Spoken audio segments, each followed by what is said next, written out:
People in Red Mesa remembered the number because it sounded too small to be real. $19. That was the final bid the county clerk accepted for Mei Zhao, a Chinese-born widow with 5 daughters pressed against her skirts and a feverish baby boy tied to her chest in a faded blue sling. The sale happened on the courthouse steps in the Arizona Territory, late summer of 1878, while the whole town pretended it was law instead of cruelty. The clerk lifted his little wooden mallet and pointed toward the only man who had not laughed. "Sold," he called. "To Caleb Rusk."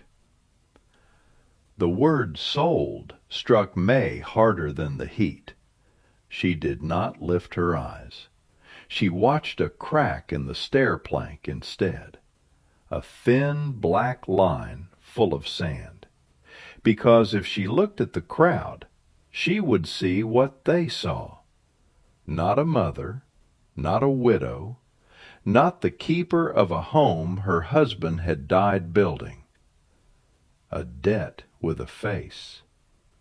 Her oldest girl, Leanne, stood at her right side with both fists clenched. She was only 11, but poverty had already taught her how to look older when men were watching. Su Yin and Pearl held each other. Finn kept wiping dust from her little brother's cheek. The youngest, Cricket, had stopped crying only because she was too tired to make sound. At the edge of the crowd stood Caleb Rusk. He was a broad, sun-darkened man in a trail coat gone gray at the seams, with a scar cutting through one eyebrow, and hands large enough to cover a child's whole back. He had the look of a man carved out of bad weather. Red Mesa knew almost nothing about him, except that he lived beyond the old stage road, kept to himself, and did not speak unless silence had failed. The town expected him to take what he had bought. That was the show they had come to see. They expected him to bark, to shove, to make the widow walk behind him like captured livestock. Instead, Caleb stepped to the bottom of the courthouse stairs, removed his hat, and said one quiet word. "Ma'am." That word moved through the crowd like a spark in dry grass. May looked up then, only for a second. She saw no smile on his face, no hunger, no triumph. Only an exhaustion so deep it seemed older than the mountains behind him. He did not touch her. He did not reach for the children. He turned slightly toward the street and waited, as if the choice of the next step still belonged to her. Behind them, Silas Harrow leaned against the land office window, silver watch chain across his vest, and satisfaction folded into every line of his mouth. He was the man who had called in the debt. He was the man who had dragged May's name into court after her husband died in a railroad tunnel collapse. And he was also the man who had spent 3 months trying to buy the spring on the Zhao claim. May understood that much. What she did not understand was why Harrow looked pleased even after Caleb Rusk had won the bid. Caleb led them first to the mercantile. That frightened May more than the auction had. Cruelty made sense. Kindness with no explanation felt like a trap with silk on the teeth. Inside, the store was cooler and dimmer. The shelves smelled of flour dust, coffee, lamp oil, and dried apples. Mr. Weller, the proprietor, looked up from his counter and stiffened when he saw Caleb. Then his eyes slid to May and the children, and his expression hardened. "They can wait outside," Weller said. Caleb placed one hand on the counter, not near his gun. He did not need to be near his gun. "Flour," Caleb said, "beans, salt pork, coffee, soap, needles, thread, 2 blankets, a bolt of blue calico." Weller's mouth thinned. "I said they can wait outside." Caleb's eyes stayed level. "And I heard you." The store went silent enough for May to hear the baby breathing against her chest. Caleb continued, "The supplies are mine. The cloth is hers. The peppermint sticks are for the children. They wait where it is cool." Weller glanced at Caleb's hand, then at the revolver resting low on his hip, then at the 6 hungry faces by the door. "Fine," he muttered. When the paper sack of peppermint was filled, Caleb knelt in front of Leanne. The movement looked awkward for a man so large, as if the earth itself had to make room for him. "What's your name?" he asked. Leanne did not answer until May gave the smallest nod. "Leanne." "Leanne," Caleb repeated carefully, not turning it into a joke, not flattening it into something easier. He held out the sack. No child moved. They had learned that gifts from strangers often came with hooks. Caleb set the candy on the floor between them and stepped back. That was what made Cricket reach first, then Finn, then Pearl. One by one, each girl took a peppermint stick and held it like treasure. May watched the man who had bought them and felt her fear shift shape. Not vanish, shift. Outside, Caleb loaded the wagon himself. He lifted the children into the back with the careful strength of someone handling warm glass. May climbed onto the bench without help. She would not let the town see her stumble.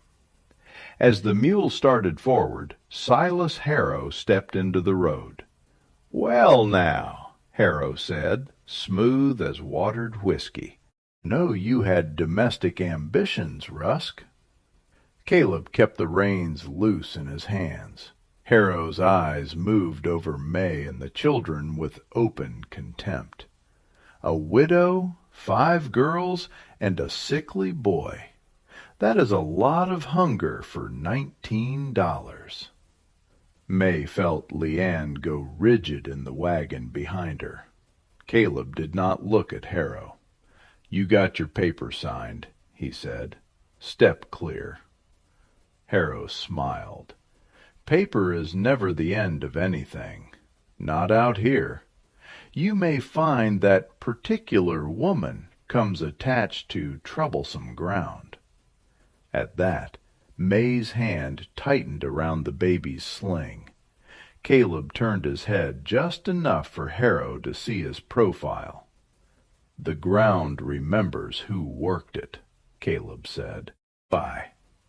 Then he clicked his tongue to the mule, and the wagon rolled past. For 2 hours they traveled west through country that seemed too harsh for mercy. Mesquite clawed at the dry washes. Heat shimmered over red stone. The sky stretched white and pitiless above them. Caleb said nothing. May said nothing. The children slept in pieces, heads bumping against sacks of flour and each other's shoulders. When dusk finally bent purple over the hills, they reached Caleb's place. It was not a ranch.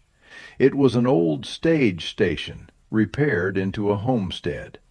A square log house stood beside a lean barn and a stone-lined cistern. There was a small garden fenced against rabbits, a woodpile stacked straight, and a single sorrel horse watching from the corral.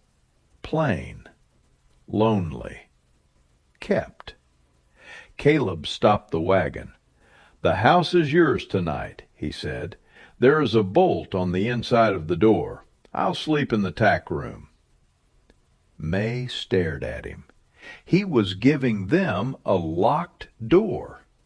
After months of rooms that were not safe, debts that grew in the dark, and men who spoke of her children as burdens, the offer was almost unbearable. Inside, the house had one room, one cot, one table, a fireplace, and shelves made from rough pine. It was not much, but the floor had been swept. The blankets were clean. The kettle already blackened from use. The girls moved in whispers, as if noise might break the kindness. That night, May cooked beans with a strip of salt pork and divided the portions smaller than she wanted to. Caleb ate last. He sat near the door, not the fire, as if making sure they had the warmest part of the room. When Pearl's cup ran empty, he filled it without being asked. When Finn was too shy to reach for bread, he passed the plate without looking at her, saving her from the shame of meeting. Small things. But desperate people notice small things. Sometimes small things are the first proof that the world has not finished with you. Children slept. May stepped outside with the baby in her arms.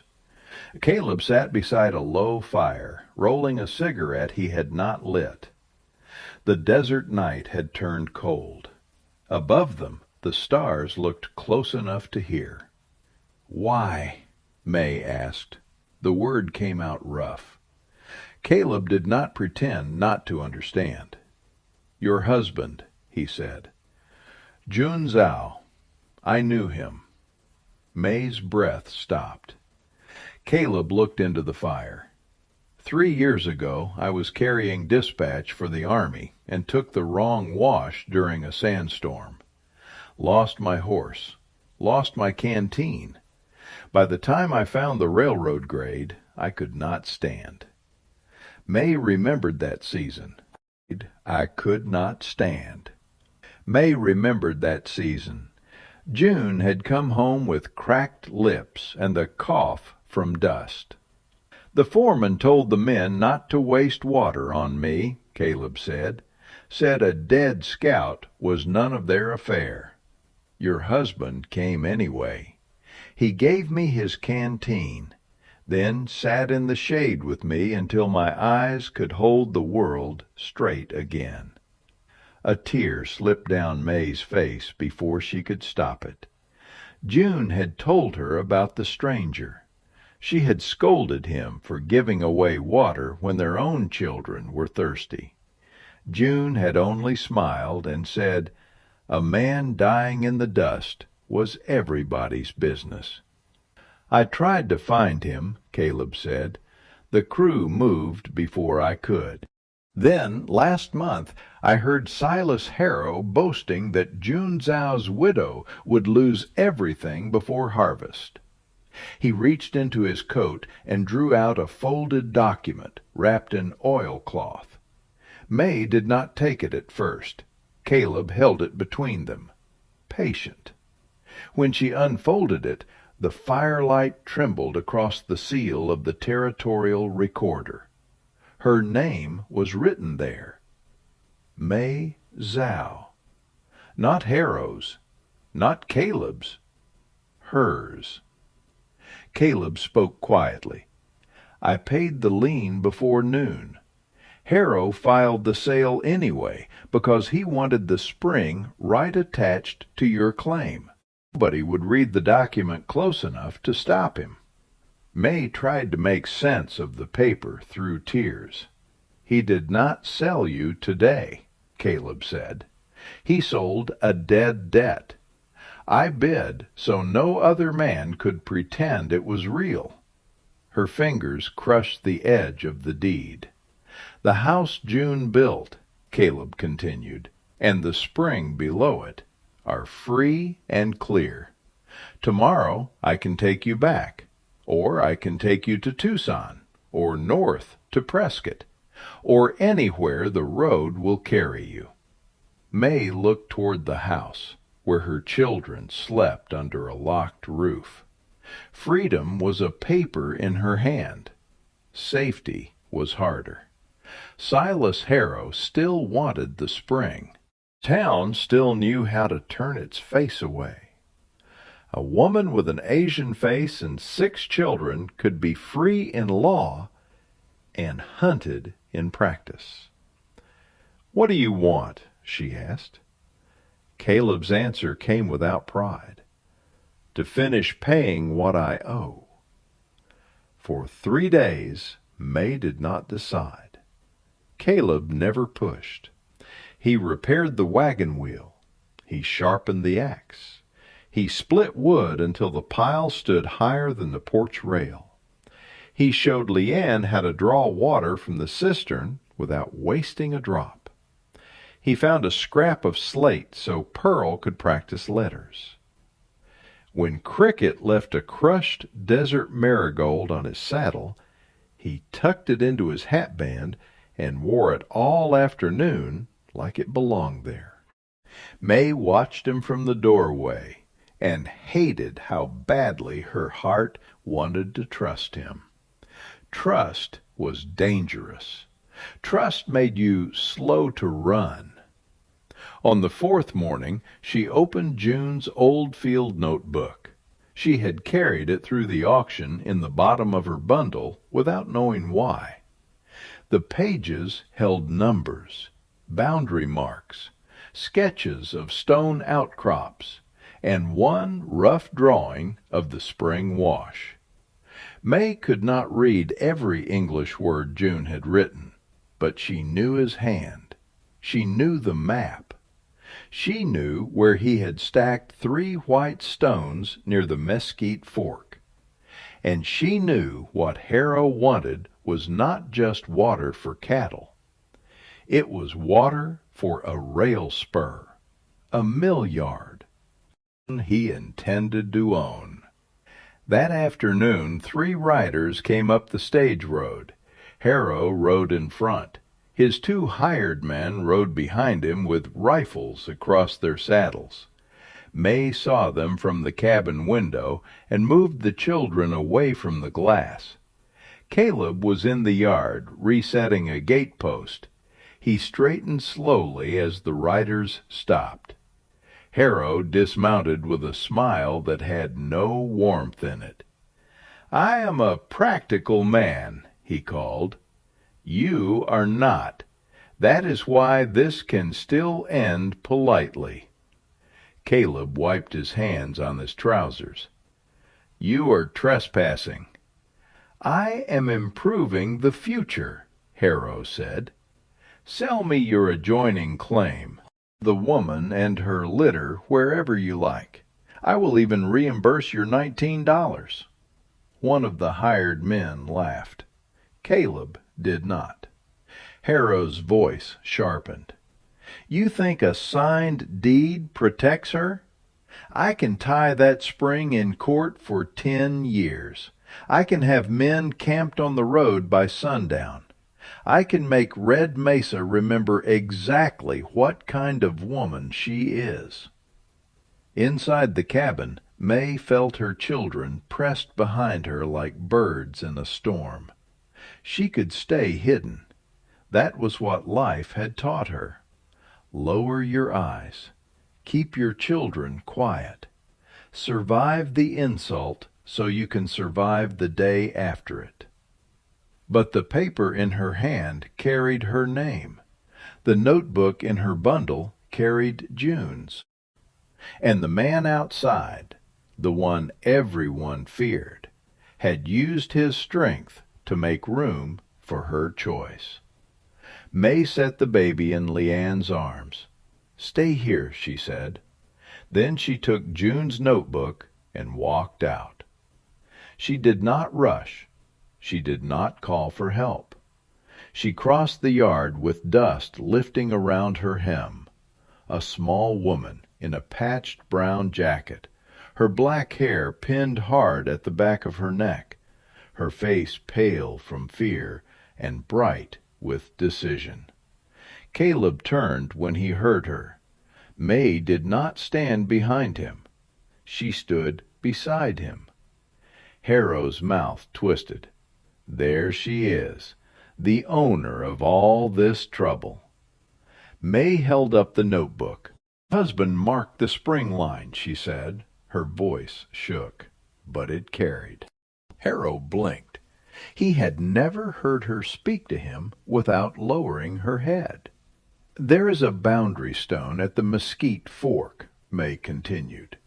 3 white stones and a cut iron peg.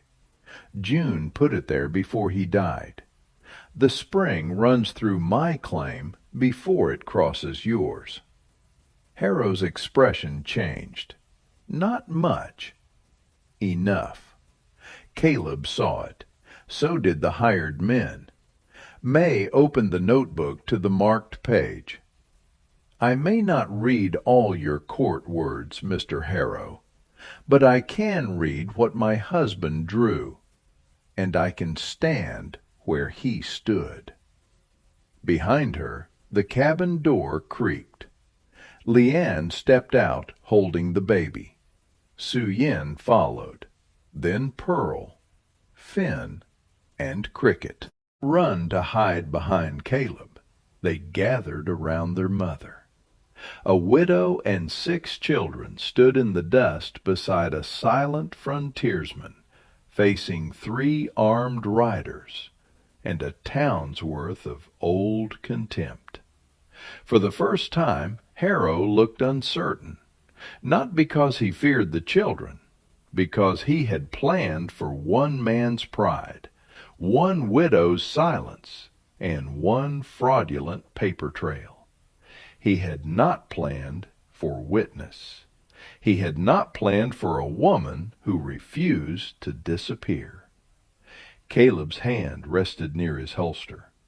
"You heard, Mrs. Zhao," he said. "You heard the claim.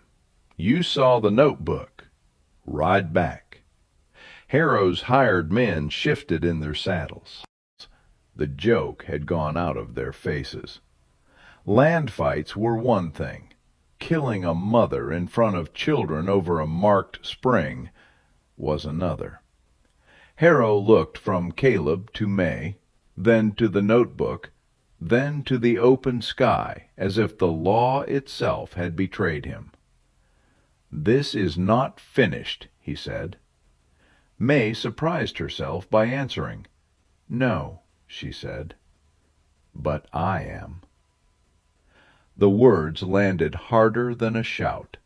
Harrow mounted. His men followed. The 3 riders turned back toward Red Mesa, smaller with every yard of dust. Only when they vanished did May's knees weaken. Caleb caught her by the elbow, but released her the moment she was steady. By winter, the old stage station no longer looked lonely. Caleb added 2 rooms to the house, then a porch. May planted onions, squash, and beans in rows so straight June would have smiled. Leanne learned to read notices and contracts aloud. Su Yin and Pearl made dolls from flour sacks. Fen followed Caleb to the corral every morning, asking questions until his quiet broke into answers. Cricket still put flowers in his hat. The baby took his first steps by pulling himself up on Caleb's boot. Silas Harrow left Red Mesa before Christmas. People said he sold his holdings after the territorial office confirmed the spring right. He left because every man in town had seen him lose to a widow holding a notebook. Either way, he did not come back. One evening, when cold blue light settled over the desert, May came onto the porch with 2 cups of tea. Caleb sat on the step, repairing a harness strap. He still slept in the barn some nights, though less often now. He still asked before crossing any threshold that felt like hers. May handed him a cup. Then she placed her hand on his shoulder, not as payment, not as permission, as belonging. Caleb looked across the yard, the new well, the mended fence, the children chasing each other between firelight and dusk. $dollars on the courthouse steps. He had believed he was repaying a dead man for a drink of water. But debts do not always end where you expect. Sometimes a man pays one and finds a life waiting on the other side. And sometimes a woman the world tried to price discovers that no bid, no paper, and no hateful town can name her worth. In the Old West, people built homes out of timber, stone, and mud. But the strongest ones were built from choice. And nobody in Red Mesa ever again spoke of May Zhao as the widow Caleb Rusk bought. They spoke of her as the woman who kept the spring.